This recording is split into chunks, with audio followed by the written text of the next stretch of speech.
اعوذ باللہ من الشیطان الرجیم، بسم اللہ الرحمن الرحیم۔ الحمدللہ رب العالمین والصلاۃ والسلام علی سید الانبیاء والمرسلین وعلی آلہ وصحبہ اجمعین ومن تبعهم بإحسان الی یوم الدین۔ بسم اللہ الرحمن الرحیم۔ مثل الذین ينفقون اموالهم فی سبیل اللہ کمثل حبۃ انبتت سبع سنابل فی کل سنبلۃ مئۃ حبۃ واللہ یضاعف لمن یشاء واللہ واسع علیم واللہ واسع علیم۔ وقال انما الصدقات للفقراء والمساکین والعاملین علیہا والمؤلفۃ قلوبهم وفی الرقاب والغارمین وفی سبیل اللہ وابن السبیل۔ معزز حاضرین، اللہ رب العالمین نے ہمیں اس دنیا میں مختلف صلاحیتوں اور مختلف چیزوں کے ساتھ بھیجا، اور اللہ تعالیٰ نے کتاب ہدایت دی جس کے اوپر عمل کر کے دنیا اور آخرت دونوں مقام پر ہم کامیابی حاصل کریں۔ اس کامیابی کو حاصل کرنے کے لیے جتنے ذرائع اللہ نے ہم کو دیے ہیں وہ تمام ذرائع کو بندہ مومن استعمال کرے۔ آدمی کو اللہ رب العالمین نے علم کی صلاحیت دی ہے، وہ اس کے ذریعے آخرت اور دنیا دونوں کو بنانے کی کوشش کرے۔ اللہ رب العالمین نے اس کے اندر دماغی صلاحیت دی ہے، جسمانی صلاحیت دی ہے، جتنی صلاحیتیں دی ہے، جتنا کچھ انعامات اللہ نے دیا ہے، ہر انعام کی شکر گزاری کرے اور اللہ کی دی ہوئی نعمتوں کو اللہ کے بتائے ہوئے طریقے کے مطابق خرچ کرے۔ سمجھ لیجئے ایک آدمی کامیاب ہو گیا۔ ایک بڑی اہم چیز یہ ہے کہ اللہ تعالیٰ نے قرآن میں ارشاد فرمایا لئن شکرتم لازیدنکم ولئن کفرتم ان عذابی لشدید۔ اگر تم شکر گزاری کرو گے تو اللہ تم کو بہت بڑا کر دے گا، اور اگر آدمی شکر گزاری نہیں کرے گا تو اللہ کا عذاب بڑا شدید ہے۔ اگر آپ قرآن پڑھیں تو حضرت لقمان جن کی ذہانت کا تذکرہ ہم لوگ کرتے ہیں کہ لقمان ایسے ذہین تھے ویسے ذہین تھے، اللہ تعالیٰ نے ان کی ایک صلاحیت بیان فرمائی، وہ شکر گزار بندوں میں سے تھے۔ حضرت داؤد، حضرت سلیمان علیہ السلام کا تذکرہ پڑھیے آپ کہ اللہ تعالیٰ نے ان کی شکر گزاری کا تذکرہ کیا ہے۔ بندہ جتنا اللہ کا شکر ادا کرتا ہے اللہ تعالیٰ اتنا زیادہ اس کو عطا کرتا ہے۔ اس لیے ہر وقت ہر پل آدمی کو اللہ کا شکر ادا کرنا چاہیے۔ کبھی کبھی تو آدمی کو سمجھ میں بھی نہیں آتا ہے، جیسے مثلا ایک آدمی ہے وہ سمجھ نہیں پاتا ہے، ایک آدمی صبح سو کر کے اٹھا، چاہے وہ مزدور آدمی ہے لیکن وہ سو کر کے اٹھا بالکل صحت مند تھا، جا کر کے مزدوری کے مقام پر گیا، دن بھر محنت کیا، دن بھر کی اس کو اجرت مل گئی، صحت و عافیت کے ساتھ اپنے گھر آ گیا۔ اللہ کا شکر ادا کرنے والی بات ہے۔ اگر صبح اٹھتا پیٹ میں درد، سر میں درد، بخار، ٹھنڈی کچھ آ جاتا، مزدوری گئی تھی، یا لاک ڈاؤن آ جاتا، کرفیو لگ جاتا، اس کی وجہ سے کام نہیں ہوتا، یا ٹھیکیدار کے یہاں جہاں کام کرتا ہے اس کے یہاں کوئی حادثہ ہو جاتا، کام نہیں ہوتا، مختلف اسباب تھے، اللہ نے ساری رکاوٹوں کو دور کر دیا، ہم کو احساس بھی نہیں ہوتا ہے ساری رکاوٹوں کو۔ ہم نے کھانا کھایا، اللہ رب العالمین نے ہم کو ایسا ہاضمہ دیا کہ جو کھا رہے ہیں ہضم ہو جا رہا ہے، ورنہ ایسا ہو جاتا ہے کہ ہاضمہ اگر خراب ہوا تو کسی بھی چیز کو آدمی منہ میں ڈالے وہ ایک مسئلہ ہو جاتی ہے، آدمی کو نیند نہیں آتی ہے، بیماری نہیں ہے۔ اللہ تیرا شکر ہے، الحمدللہ اللہ نے صاحب اولاد بنایا۔ جتنا اللہ کا شکر ادا کرو گے اللہ رب العالمین اتنا دے گا۔ شکر کرنے والی زبان، اللہ کے نبی صلی اللہ علیہ وسلم نے ارشاد فرمایا بندہ مومن کا معاملہ دنیا کے دیگر انسانوں سے بالکل الگ ہے۔ جب اللہ اسے آزمائش اور امتحان میں مبتلا کرتا ہے تو وہ صبر کرنے والا صابر بندہ ہوتا ہے، اور اللہ جب اسے انعامات سے نوازتا ہے تو وہ شکر کرنے والا شاکر بندہ ہوتا ہے۔ میں نے جو آیت تلاوت کی، اللہ رب العالمین نے اگر ہمیں صاحب مال بنایا ہے تو اللہ کے راستے میں اس مال کو خرچ کرنا۔ قرآن کریم کا اگر آپ مطالعہ کریں تو بالکل ابتدا میں جو آیتیں ہیں، چار آیتیں، اس میں اللہ تعالیٰ نے اہل ایمان کی صفت بیان کی ہے۔ اس میں سے ایک صفت یہ ہے الذین یؤمنون بالغیب ویقیمون الصلاۃ ومما رزقناہم ینفقون۔ جو کچھ اللہ تعالیٰ نے ان کو دیا ہے، غیب پر ایمان لانا، نماز کا قیام، یعنی فکری، جسمانی اور اس کے بعد مالی، تینوں عبادتوں کا وہاں پر تذکرہ ہے۔ وَمِمَّا رَزَقْنَاهُمْ يُنْفِقُونَ، اللہ نے جو ان کو اپنے مال میں دیا ہے اس میں سے خرچ کرتے ہیں۔ اللہ کے راستے میں خرچ کرنا، اللہ کے راستے میں خرچ کرنے کی دو قسمیں ہیں، ایک تو صدقات ہیں اور ایک زکوٰۃ جو فرض ہے۔ صدقات جو ہیں یہ بھی انتہائی ضروری ہے۔ اللہ کے نبی صلی اللہ علیہ وسلم نے ارشاد فرمایا اللہ کے راستے میں خرچ کرو، چاہے ایک کھجور۔ بہترین صدقہ یہ ہے کہ جو آدمی تنگی میں یعنی تنگ حالات ہے اور اس میں اللہ کے راستے میں کچھ نہ کچھ نکال رہا ہے۔ اللہ کے نبی صلی اللہ علیہ وسلم نے صدقات کے بارے میں جو بیان فرمایا ہے، قرآن میں اللہ نے جو بیان فرمایا ہے، صدقے کا جو فائدہ ہے، سب سے پہلا کہ اللہ کی رضا کے لیے آدمی مال خرچ کرتا ہے، پہلا فائدہ اللہ کے حکم پہ عمل۔ دوسرا فائدہ اللہ نے کہا مثل الذین ينفقون اموالهم فی سبیل اللہ کمثل حبۃ انبتت سبع سنابل فی کل سنبلۃ مئۃ حبۃ، اللہ 700 گنا تک کے اس کو بڑھا دیتا ہے، پہلے اس کو یہ نیکی ہے 700 گنا تک بڑھا دیتا ہے، صدقے کی وجہ سے اللہ مال میں بھی اضافہ فرماتا ہے۔ اللہ رب العالمین، ایک بڑی مشہور حدیث ہے، بنی اسرائیل کا ایک آدمی تھا، تو اس نے ایک مرتبہ دیکھا کہ ایک بادل ہے، اور اس بادل میں سے آواز آئی کہ اے بادل فلاں مقام پر جا کر کے برس۔ وہ شخص اس بادل کے پیچھے پیچھے چلا، اللہ کے راستے میں مال دینا۔ جب وہ بادل کے پیچھے پیچھے چلا تو بادل ایک مقام پر برسا، اور برس کر کے پانی پرنالے کی شکل میں، یعنی چھوٹا سا نالے کی شکل میں بن کر کے ایک طرف بہنے لگا۔ وہ اس کے پیچھے پیچھے چلنے لگا۔ جب ایک مقام پر پہنچا تو دیکھا ایک شخص پھاوڑے سے اپنے کھیت کو درست کر رہا ہے، تو اس کے کھیت میں پانی داخل ہو گیا۔ وہ بڑا حیرت زدہ ہوا کہ یہ شخص نہ آسمان کی طرف دیکھ رہا ہے نہ اطراف میں، کیونکہ اس وقت کھیتی درست کی جاتی ہے جب بارش کے آثار نمایاں ہو، لیکن اس کا توکل دیکھیے۔ تو اس نے پوچھا تم کون سا عمل کرتے؟ میں نے ایسا ایسا معاملہ دیکھا۔ اس نے کہا کچھ نہیں، جو کچھ بھی میرے اس کھیت سے پیداوار ہوتی ہے میں اس کو 3 حصوں میں تقسیم کرتا ہوں، ایک حصہ اپنے اہل و عیال کے اوپر خرچ کرتا ہوں، ایک حصہ اس کھیتی کے لیے رکھ دیتا ہوں، اس کھیتی میں ہی اس کو لگانا رہتا ہے، اور ایک حصہ غربا اور مساکین میں تقسیم کر دیتا ہوں۔ میں نے کبھی کسی حصے میں کوتاہی نہیں کی، اور اللہ رب العالمین نے مجھ کو ہمیشہ عطا کیا۔ اللہ کے راستے میں مال خرچ کرنے کے بے شمار فائدے ہیں اگر اخلاص کے ساتھ آدمی خرچ کرتا ہے۔ کبھی کبھی ایسا ہوتا ہے کہ ایک آدمی اللہ کے راستے میں مال دیا، اب ایک آدمی کو دیا تو 2-3 چیزیں ہوتی ہیں۔ پہلا تو یہ کہ دینے کے بعد اچانک اس کو آ کر کے کوئی بتاتا ہے کس کو دے دیا، تو بالیقین اللہ نے کہا ہماری نیکی ضائع نہیں ہوگی۔ اس نے اگر ہمارے ساتھ غلط کیا کوئی مطلب نہیں، بالکل افسوس نہیں۔ دوسری بات، دینے کے بعد کبھی کبھی کوفت ہوتی ہے، شیطان روکتا ہے، کبھی کبھی ایسا ہوتا ہے کہ دینے ہی سے روکتا ہے۔ انشاءاللہ میں تمام چیزوں کو اختصار سے بیان کروں گا، لیکن اگر ایک آدمی اخلاص سے اللہ کی رضا کے لیے مال خرچ کرتا ہے اور اگر کبھی وہ غلط ہاتھوں میں بھی پہنچ جاتا ہے تو اس کا فائدہ ملتا ہے۔ بڑا مشہور واقعہ، بنی اسرائیل میں ایک شخص نکلا رات میں اور دیکھا کہ ایک شخص لوگوں سے نظریں بچاتے ہوئے گزر رہا ہے، تو کہا کہ ضرور یہ کوئی بڑا مجبور آدمی ہے جو اتنی رات کو گھر سے نکلا، چپکے سے جو کچھ پیسہ تھا اس کے ہاتھ میں رکھ۔ صبح شور ہوا کیا کون ہے جس نے ایک چور کو صدقہ دے دیا؟ یہ کہتا ہے اللہ تو جانتا ہے، صرف تیری رضا کے لیے، صرف تو جانے رب العالمین۔ فرض اعلانیہ کرنا چاہیے اور نفلی صدقات چھپ کر دینا چاہیے۔ بعض مقامات ایسے ہوتے ہیں جہاں کھل کر کے دینا، مثلا یہ کہ لوگوں کو ترغیب ملے، جیسے دین میں اللہ کے راستے میں خرچ کرنا، جیسے مساجد ہے، مدارس ہے، ایسے مقامات پر، تاکہ لوگوں کو اس جگہ خرچ کرنے کی ترغیب ملے۔ ورنہ اگر ایسے دیا جائے کسی مستحق غریب کو تو اتنی خاموشی سے دیا جائے، اتنی خاموشی سے کہ وہ حدیث ہے نا، بنی اسرائیل کے 3 لوگ غار میں پھنس گئے تو کیا جملہ انہوں نے کہا تھا؟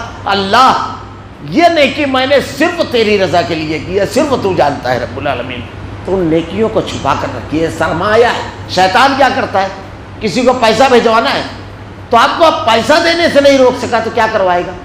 خود نہیں جائے گا، یا بڑی مجلس بیٹھی ہوئی اور اس میں بلا کر کے اس کو ضائع کروانے کی کوشش کرتا ہے اس نیکی کو، بڑی قیمتی نیکی ہے وہ۔ خیر، تو اخلاص کے ساتھ اگر آدمی خرچ کرتا ہے تو اس کا فائدہ ملتا ہے، ہم سمجھتے ہیں نہیں، فائدہ ملتا ہے۔ دوسرا روز وہ نکلا، دیکھا ایک شخص ہے، اس کے چہرے پر، پیشانی پر سلوٹیں ہیں اور وہ چل رہا ہے۔ کہا اتنی رات کو اتنا پریشان، آج تک تو یہ ضرور مصیبت زدہ ہوگا، اس کو رکھ دیا۔ اب شور ہو گیا کہ کل کسی نے ایک چور کو، آج کسی نے بخیل، کنجوس، دولت مند رئیس کو دے دیا۔ دوسرے دن پھر یہ کہتا ہے یا اللہ میں تو تیری رضا کے لیے نکلا تھا رب العالمین۔ تیسرے روز نکلا تو دیکھا ایک خاتون چھپتے چھپاتے جا رہی ہے، سوچتا ہے کہ اتنی رات کو اس خاتون کو کسی مجبوری نے گھر سے نکالا ہوگا، اس خاتون کے ہاتھ پر رکھ کر کے نکل گیا۔ تیسرے روز شور ہوا، عجیب آدمی ہے، پہلے روز چور کو، دوسرے روز بخیل کنجوس رئیس کو، اور تیسرے روز ایک فاحشہ طوائف کو دے دیا پیسہ۔ یہ پھر اللہ سے دعا کرتا ہے۔ ادھر کیا ہوتا ہے؟ اللہ رب العالمین ان تینوں کو ہدایت دیتا ہے۔ چور سوچتا ہے کہ میں لوگوں کا مال لوٹنے کے لیے نکلا، اللہ کا یہ بندہ ہے جو اپنا مال اللہ کی رضا کے لیے لٹانے نکلتا ہے، توبہ کرتا ہے۔ سیکھ وہ سوچتا ہے میں مال کی حفاظت میں راتوں کو جاگ رہا ہوں اور اس مال کو اللہ کی رضا کے لیے خرچ کرنے کے لیے یہ جاگ رہا ہے۔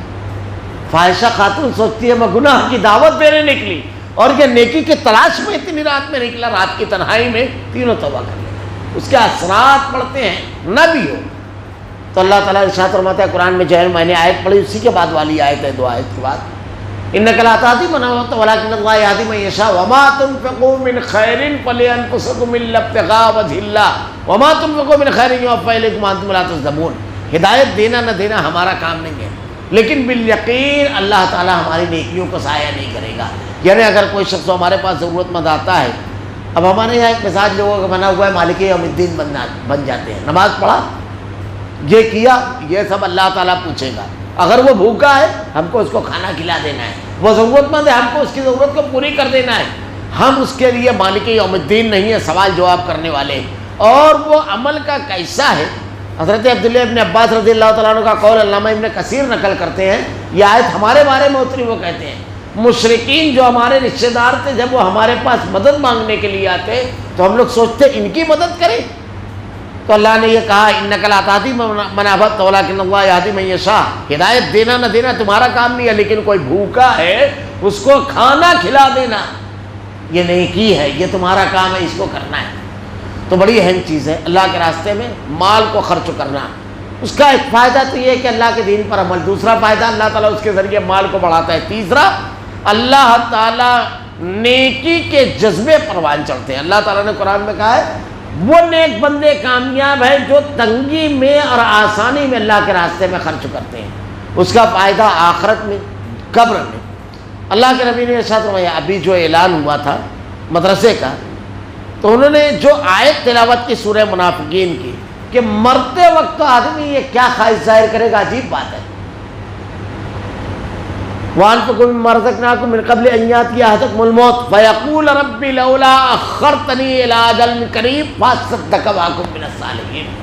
کیا وہ خواہش ظاہر کرے گا، مجھ کو اگر تھوڑی سی زندگی اور ملتی تو اللہ میں تیرے راستے میں مال خرچ کر کے نیک اور صالح لوگوں میں ہو جاتا۔ یعنی زندگی کی نعمت اس لیے چاہے گا آدمی تاکہ مال خرچ کرے۔ اب اللہ تعالیٰ نے ہم کو زندگی کی نعمت دی ہے، مال بھی دیا ہے، اور اگر ہم خرچ نہیں کر رہے ہیں، اللہ کے نبی نے کہا مال کا خرچ کرنا کب ہے جانتے ہیں؟ جب نہیں کہ آدمی سکرات کی حالت میں ڈاکٹر بول دیا کہ آپ 4 مہینے کے بعد آپ کا معاملہ ختم، ایسی بیماری ہے، تو آدمی بیٹھتا ہے یہ فلاں مدرسے میں دے دینا، اس میں یہ کر دینا۔ اللہ کے نبی ارشاد فرماتے اب کہاں تیرا مال، اب تو وارثین کا ہونے والا، اب یقین ہو گیا کہ اب چلاؤ ہے، آخری پڑاؤ ہے تو آدمی تقسیم کرنے۔ مال تو اس وقت ہو جب آدمی کی ضرورت ہو۔ شیطان جو تم کو ڈراتا ہے، شیطان یعدکم الفقراء، فقیری سے، وہ یہی ارے اتنا دے دو گے تو فلاں چیز کرنا ہے، ابھی یہ خریدنا ہے، یہ بنانا ہے، یہاں انویسٹ کرنا ہے، یہ کم پڑ جائے گا، اتنا سلت تو ہمیشہ اپنے گھر میں رہتا ہے 2.5 لاکھ روپیہ، اب اسی میں سے 50,000 دیے تو 2 ہو جائے گا، اچانک ایمرجنسی کچھ آئی، شیطان ڈراتا ہے، نہیں تو کیا کرے گا، دوسرا کام کرواتا ہے۔ دوستوں کے ساتھ پارٹی شارٹی کرنے کے لیے آدمی جائے، 2,000 کا بھی لو تو جھگڑا کرتا ہے میں دوں گا، لیکن اگر اللہ کے راستے میں دیتا ہو تو سب سے چھوٹی نوٹ تلاش کرتا ہے۔ تو شیطان خرچ کا جو جذبہ ہے وہ دوسری جگہ خرچ کروا کر کے نکال دیتا ہے، لیکن اپنے فائدے کے لیے یہ جو ہم خرچ کریں گے آخرت کے لیے، ہم اپنے لیے کیا کر رہے ہیں؟ دنیا کے اندر ہم اپنا مال چھوڑ کر جائیں گے، ہمارے اعزاء اور اقارب اس کا فائدہ اٹھائیں گے، لیکن ہمارے لیے کیا؟ تو موت جب قریب آئے گی تو آدمی یہ خواہش کرے گا۔ اللہ کے نبی نے کہا صدقہ، قبر میں عذاب جب تمہاری طرف سامنے سے آئے گا تو اللہ کے راستے میں دیا ہوا صدقہ روکے گا۔ صدقہ مصیبتوں اور بلاؤں کو اللہ تعالیٰ دور کر دیتا ہے صدقے کی وجہ سے، رب العالمین۔ اللہ کے نبی نے کہا اپنی بیماریوں کا علاج صدقے کے ذریعے کرو، اللہ کے راستے میں خرچ کر کے کرو۔ اس میں کچھ چیزیں اور بھی ہیں کہ صدقہ جب دیتے ہیں تو شیطان کیا کرتا ہے۔ اللہ تعالیٰ نے کہا کہ ایسا صدقہ جس کے دینے کے بعد اذیت دی جائے، ایسا نہیں ہونا چاہیے۔ 2 خرابیاں آدمی کے اندر اگر آ جاتی ہے اور یہ ساتھ آتی ہے دونوں، یعنی آدمی کسی کو اذیت دے اور طنز کرے، آدمی جب کسی کو صدقہ دیتا ہے تو اس کی یہ خواہش رہتی ہے کہ اس کا ممنون رہے، اس کا احسان مانے، غلام ہو جائے. اب جب اس کو جو کام کہے وہ فوراً تیار ہو جائے اس کے لیے، اور نہیں ہوتا ہے تو پھر یہ لوگوں کے درمیان کہے گا میرے ٹکڑوں پر پلا، میں اس کے ایسے ایسے ٹائم کام آیا، یہ کیا، آج مجھ کو آج بتا رہا ہے. یہ شیطان نیکیوں کو ضائع کروانے کے لیے کرواتا ہے. قول معروف و مغفرت خیر من صدقۃ یتبعها اذى. اللہ نے ارشاد فرمایا ایسی بات، نرم بات کہہ دینا اس صدقے سے بہتر ہے جس کے بعد اذیت دی جائے. یعنی صدقہ آپ اللہ کی رضا کے لیے نہیں، اللہ کے حکم پر نہیں، دوسروں کو ذہنی غلام بنانے اور اس کو سماج اور معاشرے میں بے عزت اور ذلیل کرنے کے لیے دے رہے ہیں. شیطان کتنا الٹ کام کروا رہا ہے، جبکہ صدقے کے ذریعے اگر ہم کسی کے آنسو پوچھتے ہیں تو اس کے دل سے نکلی ہوئی دعائیں اللہ رب العالمین قبول کرتا ہے. نہ جانے کتنے فائدے ہم کو حاصل ہوتے ہیں، اس کا مسئلہ حل ہوتا ہے، اس کے دل میں اللہ تعالیٰ ہمارے لیے نرمی ڈال دیتا ہے. ہم اس سے کوئی فائدہ حاصل نہ کریں، اللہ تعالیٰ عزت ڈال دیتا ہے، دل کو سکون ملتا ہے.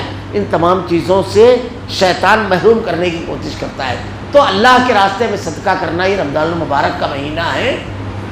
اللہ کے نبی صلی اللہ علیہ وسلم عام حالات میں بہت سخی تھے، اتنے سخی تھے کہ ایک مرتبہ آپ نے کسی نے تحفہ لا کر کے دیا لال کلر کی جبہ.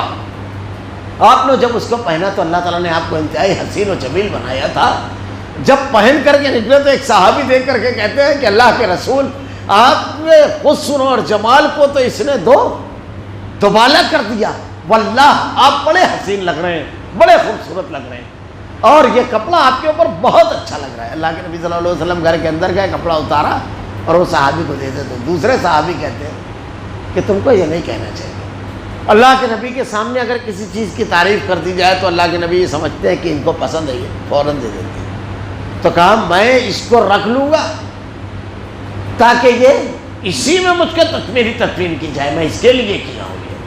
تو اللہ کے رسول صلی اللہ علیہ وسلم بہت زیادہ سخی تھے، بہت سخی، اتنے کہ حضرت صفوان کا معاملہ یہ ہے کہ غزوہ حنین کے موقع پر جب وہ ایمان لائے تو جب اللہ کے نبی کے پاس آئے تو ایک وادی علاقے میں پوری بکریاں بھری ہوئی تھی. آپ نے کہا یہ سب لے کر کے جاؤ. وہ اپنی قوم میں جا کر کے کہتے ہیں لوگوں ایمان لے آؤ، اللہ کے نبی کو مال ختم ہونے کا خوف ہی نہیں ہے، اتنا دیتے ہیں کہ ان کو ختم ہونے کا خوف ہی نہیں، پورا دیتے. ایک مرتبہ آیا بہت زیادہ مال، اللہ کے نبی نے تقسیم کیا. عصر کی نماز کا وقت ہوا، آپ نماز کے لیے تشریف لے گئے، واپس آئے، حضرت عائشہ سے پوچھا کچھ بچا؟ کہا ہاں 2 درہم. اللہ کے نبی نے کہا یہی نہیں بچا، باقی سب بچ گیا، باقی سب تو آخرت کا ذخیرہ ہو گیا، یہ خرچ کر ڈالیں گے بس.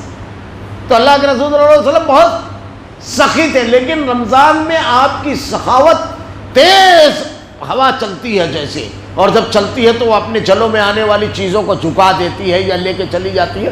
تو ایسا معاملہ ہوتا تو سخاوت انتہائی بڑھ جاتی تھی، کیونکہ نیکیاں کا صلہ اس مہینے میں بڑھ جاتا ہے. میں نے اس سے پہلے کہا تھا کہ عمرہ کرتا ہے آدمی تو حج کے ثواب ملتا ہے، تو نیکیوں کا صلہ بڑھ جاتا ہے. اس لیے خوب کرنا چاہیے، خاص طور سے روزہ داروں کو روزہ افطار کرنا، غریبوں اور ضرورت مندوں کو چپکے سے ان کے گھر جا کر کے پہنچانا. اسی یہ 3 پارے کی یہ 4 رکوع ہے، اسی کی آخری آیت پڑھ کے اللہ تعالیٰ نے بیان فرمایا ہے کس طریقے سے کرنا. تو یہ ایک چیز ہے انشاءاللہ العزیز. زکوٰۃ جو کہ فرض ہے، کس کے اوپر فرض ہے، کن لوگوں کو دینا چاہیے، اس کے مستحقین کیا ہے، انشاءاللہ العزیز کل سے اس کی تفصیلات بیان کریں گے. اللہ رب العالمین سے دعا ہے کہ رب العالمین اپنے جسم، اپنی صلاحیت کے ساتھ ساتھ اپنے مال کو بھی تیری رضا اور خوشنودی کے لیے خرچ کرنے کی توفیق دے. الہ العالمین اخلاص کے ساتھ خرچ کرنے کی توفیق دے. رب العالمین شیطان نیکیوں پر حملہ کرتا ہے، ضائع کرتا ہے، ریا کرواتا ہے، الہ العالمین اس سے حفاظت فرما. رب العالمین الہ العالمین ہمارا خاتمہ ایمان پر فرما. ربنا لا تزغ قلوبنا بعد إذ هديتنا وهب لنا من لدنك رحمة إنك أنت الوهاب. سبحانك اللهم وبحمدك أشهد أن لا إله إلا أنت أستغفرك وأتوب إليك.